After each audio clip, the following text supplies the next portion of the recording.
하나님께서 우리에게 주시는 말씀은 역대하 10장 12에서 19절 말씀입니다. 함께 보겠습니다. 3일 만에 여로보암과 모든 백성이 르호보암에게 나왔으니 이는 왕이 명령하여 이르기를 3일 만에 내게로 다시 오라 하였습니다. 왕이 포악한 말로 대답할세 르호보암이 원로들의 가르침을 버리고 젊은 신하들의 가르침을 따라 그들에게 말하여 이르되 내 아버지는 너희의 멍에를 무겁게 하였으나 나는 더 무겁게 할지라.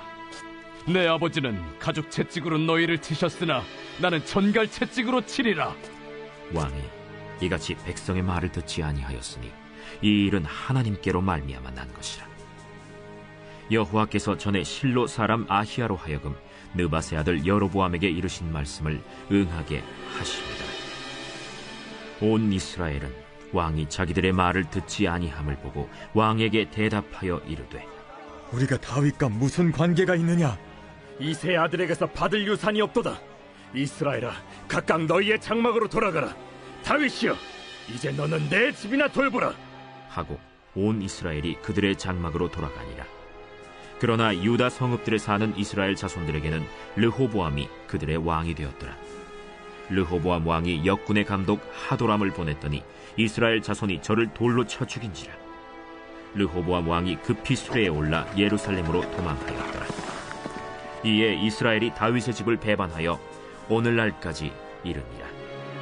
르호보암을 찾아가서 당신의 아버지 솔로몬이 주었던 노역을 가볍게 하소서라고 요청했던 여로보암은 3일 만에 다시 르호보암의 답변을 듣기 위해 찾아갑니다. 그런데 르호보암은 원로들의 말을 뿌리치고 젊은 신하들의 말만 듣고 내 아버지 솔로몬은 가죽 채찍으로 너희들을 때렸지만 나는 전갈 채찍으로 너희들을 때릴 것이다. 더 심한 노역을 부과할 것이다 라고 이야기합니다. 이 말을 들은 여로보암은 북이스라엘로 넘어가 자신들의 나라를 세우게 되고 이 르호보암에게는 하나님의 약속의 말씀대로 유다 한 지파만 주게 됩니다.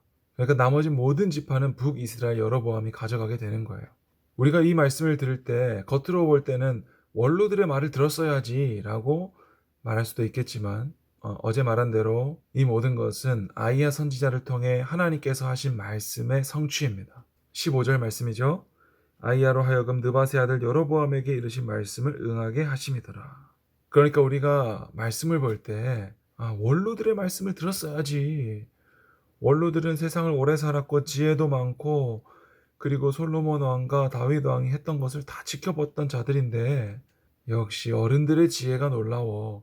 물론 맞는 말이지만 이 말씀을 볼 때는 그렇게 봐서는 안 되고 하나님께서 말씀하시고 어떤 일들을 이루어 가시는구나. 이것을 볼 수 있는 눈이 필요합니다. 성경의 많은 사건은 우리에게 그저 윤리 도덕적인 교훈을 주기 위한 것이 아니라 하나님의 말씀을 응하게 하심이기 때문에 우리를 창조하심도 우리를 구원하심도 하나님의 약속의 말씀이 이루어지는 것이죠. 그러니 마지막 절 19절 이에 이스라엘이 다윗의 집을 배반하여 오늘까지 이르더라.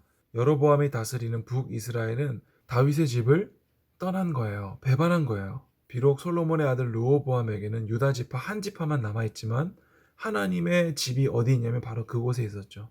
왜냐하면 다윗에게 약속하신 언약, 내가 내 집을 짓겠다, 내가 내 왕조를 견고하게 하겠다라고 하셨을 때 그 왕조는 유다 지파로 난다고 하였거든요. 그러니까 하나님은 어디 계신 거예요? 유다 지파에 있는 거죠. 하나님의 집, 그 성전에 있는 거죠. 그런데 북이스라엘은 이 다윗의 집을 떠났다라는 거예요. 여러분 이게 아무것도 아닌 것 같지만 이것은 그저 정치적인 싸움이 아니라 하나님을 떠난 것입니다. 여러분 오늘 하루도 우리의 삶 가운데 하나님 말씀이 이루어지기를 원합니다.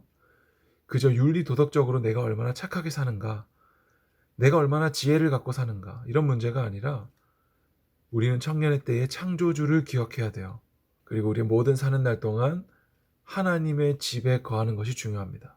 오늘 하루 우리를 성전 삼아주시고 성령으로 거하시는 그 하나님과 늘 동행하는 우리 모두가 되었으면 좋겠습니다. 기도하겠습니다.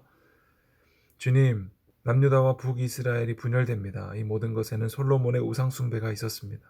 오늘도 하나님께서 말씀하시고 이루시는 그 약속의 말씀을 의지하기 원하오니 오늘도 겸손하게 주의 말씀을 마음에 가지고 살아갈 때 말씀으로 우리를 인도하여 주시옵소서. 오늘 그 다윗의 집을 통하여 우리를 성전 삼아 주시고 우리 안에 거하시는 주님, 우리의 모든 필요를 아시는 주님께서 가장 좋은 길로 인도하여 주옵소서. 예수님의 이름으로 기도합니다. 아멘.